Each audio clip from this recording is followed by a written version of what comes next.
Hi kids, Chapter 4, Toad Falls in Love. Louisa, I hope you can see the fire. It was a cold afternoon. The smell of the dust that kicked up was rich and satisfying. Out of a thick orchard on either side of the road, birds called and whistled to them. Good-natured wayfarers passing them gave them a good day or stopped to say nice things about the beautiful cart. And rabbits, sitting at their front doors in the hedgerows, held up their little paws to say, "Oh my, oh my."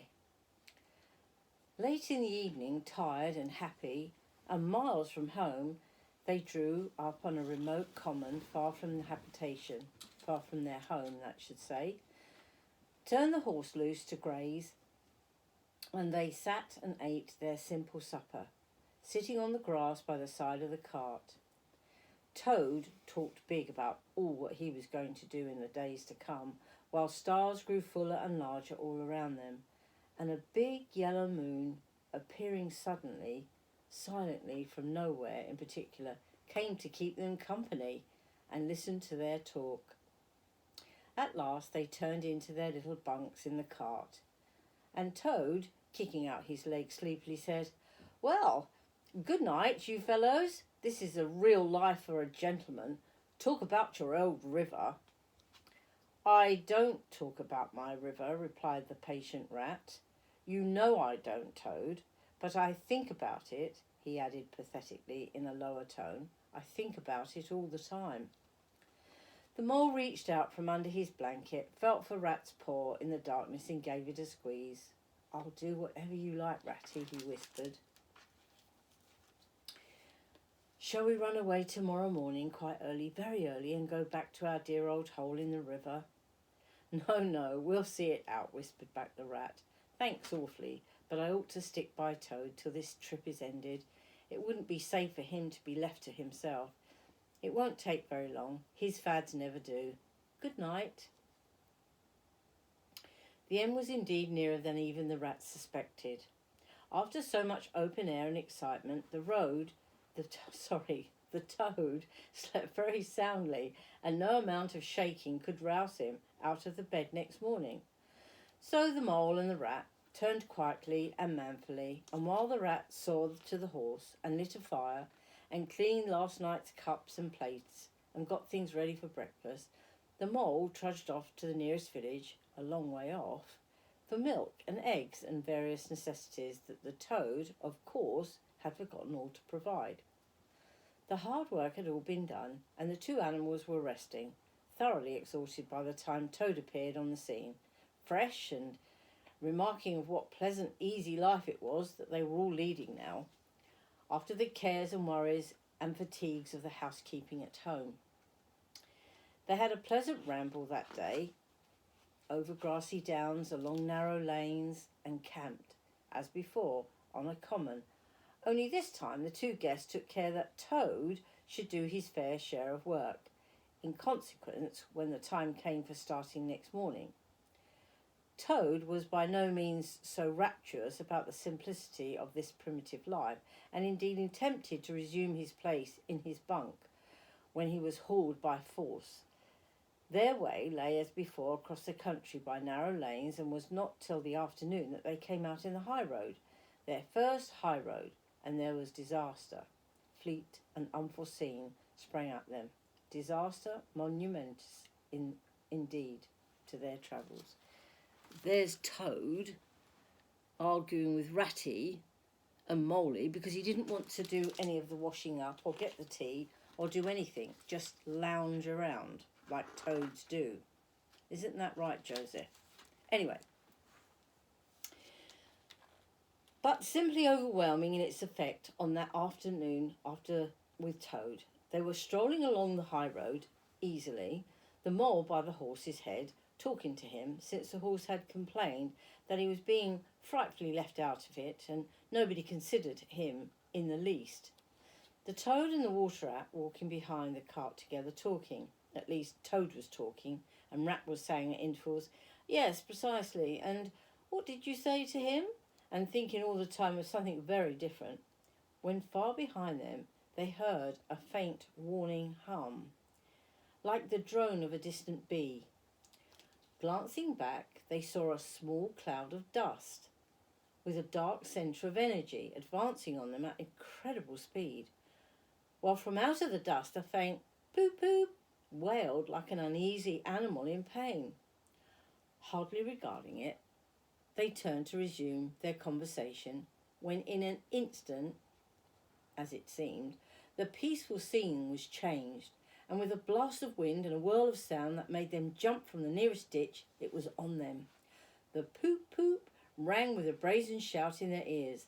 They had moments' glimpse of an interior of glittering plate glass, rich Morocco, and the magnificent motor car, immense, breathing, snatching, passionate, with its pilot tense hugging his wheel. That is the car that bashed into them. In a second, the wheel possessed all of the earth, and the air, for the fraction of a second, flung an enveloping clouds of dust that blinded and enwrapped them utterly, and then dwindled to a speck in the far distance, changed back into a droning bee once more.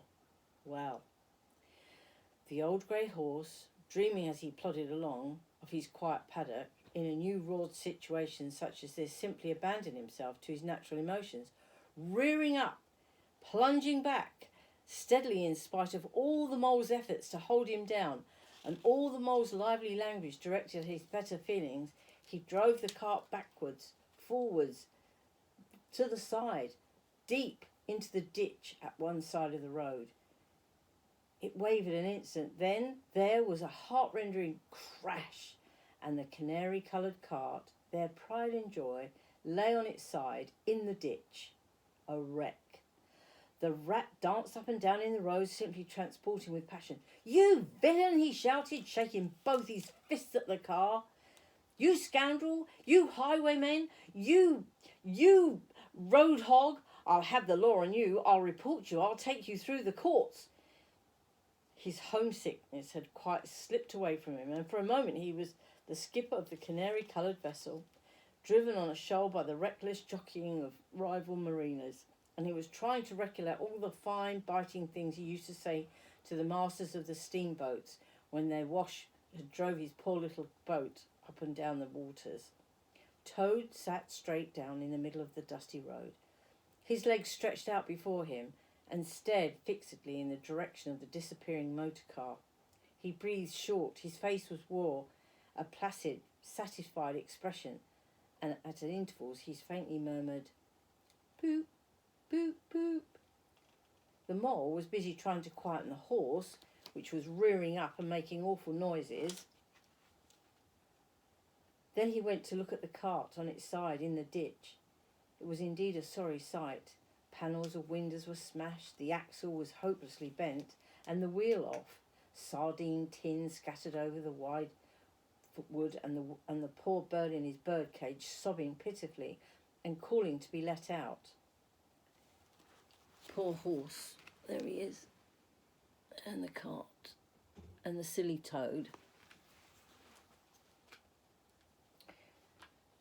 The rat came to help him, but their united efforts were not sufficient to right the cart. "Hey, Toad," they cried, "come and bear a hand, can't you?" The toad never answered a word or budged from his seat in the road. So they went to see what was the matter with him. They found him in a sort of trance, a happy smile on his face, his eyes still fixed on the dusty wake of their destroyer. That means he was looking down at the car that had disappeared. And at intervals he was still murmuring, "Poop, poop, poop, poop." The rat shook him by the shoulders. "Are you coming to help us, Toad?" he demanded sternly. "Glorious, stirring sight," murmured Toad, never offering to move. "The poetry of emotion, the real way to travel, the only way to travel. Here today, in next week, to tomorrow. Villages, towns, cities. Always somebody else's horizon. Oh, bliss. Oh, poop, poop. Oh, my. Oh, my." "Oh, stop being an idiot, Toad," cried the mole desperately. And to think I never knew, went on the Toad in a dreamy motor tone. All those wasted years that lie behind me, I never knew, never even dreamed. But now that I know, now that I fully realise, oh, what a flowery track lies spread before me. A car, a wonderful car. What dust clouds shall spring up behind me as I speed recklessly around. What carts I shall fling carelessly into a ditch. Horrid little cart, common little cart, canary-coloured carts. Oh, what are we to do with him? Asked the mole to the water rat. Nothing at all, replied the rat firmly, because there is really nothing to be done. You see, I know him from old. He is now possessed. He's got a new craze, and he always takes him that way. He'll continue like that for days now, like an animal walking in a happy dream. Quite useless for all practical purposes. Never mind him. Let's go and see what there is to be done about the cart. A careful inspection showed them that even if they succeeded in righting it by itself, the cart would not travel.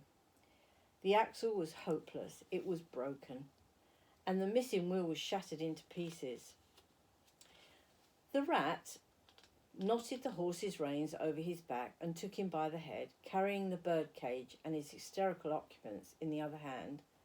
Come on, he said grimly to the mole. It's 5 or 6 miles to the nearest town, and we shall just have to walk it. The sooner we make a start, the better.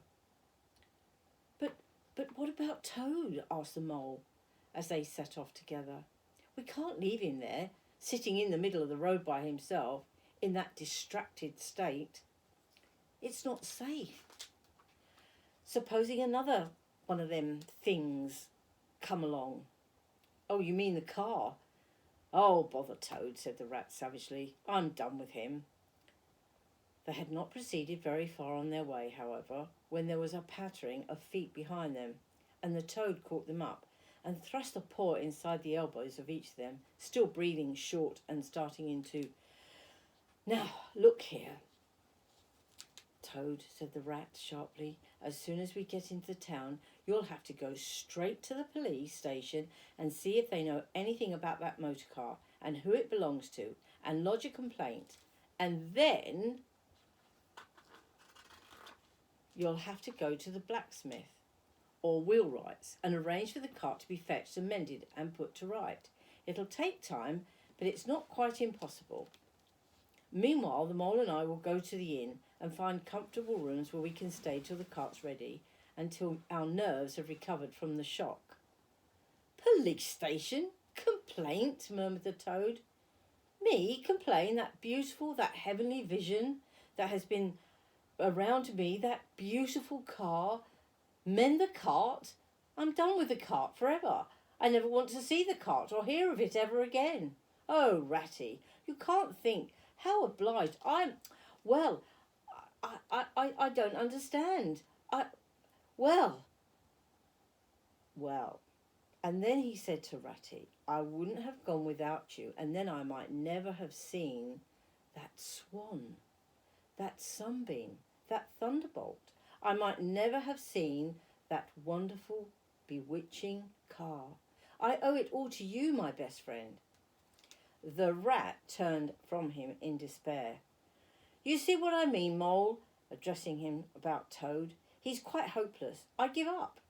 When we get to the town, we're going to the railway station, and with luck, we may pick up a train there, and then we'll get back to the riverbank tonight. And if ever you catch me going or pleasing or trying to provoke with this animal ever again, and he snorted, and during the rest of that weary trudge addressed his remarks exclusively to Mole, don't ever let him persuade me to do anything like it again. On reaching the town, they went straight to the station and disappointed Toad in the second-class waiting room, giving a porter twopence to keep a strict eye on him. They then left the horse at the end stable and gave what directions they could about the cart and its contents. Eventually, a slow train, having landed them at the station, not very far from Toad Hall, they escorted the spellbound, sleepwalking Toad to his door, put him inside, and instructed his housekeeper to feed him, undress him, and put him to bed. Then they got out their boat from the boathouse, sculled down the river. It was very late by the time they got there. They had some supper, went into their cosy little room, and Rat was just joyed to be back in his home. The following evening, the Mole, who had risen late and taken things very easy all day, was sitting on the bank fishing, when the Rat, who had been looking up his friends and gossiping about strolling along to find him, heard the news about the cart. There's nothing else being talked about all along the riverbank. Toad went up. Oh, let me think. I've come to the end. No. Toad went up to town by early train this morning, and he has ordered a large and very expensive motor car. And all of the animals were talking about it all day long. So to find out what happens with with Toad and the motor car, we'll have to wait till the next book. So if I can show you one more picture, which is... No, you can't. Oh, it's gone. Yeah. Okay.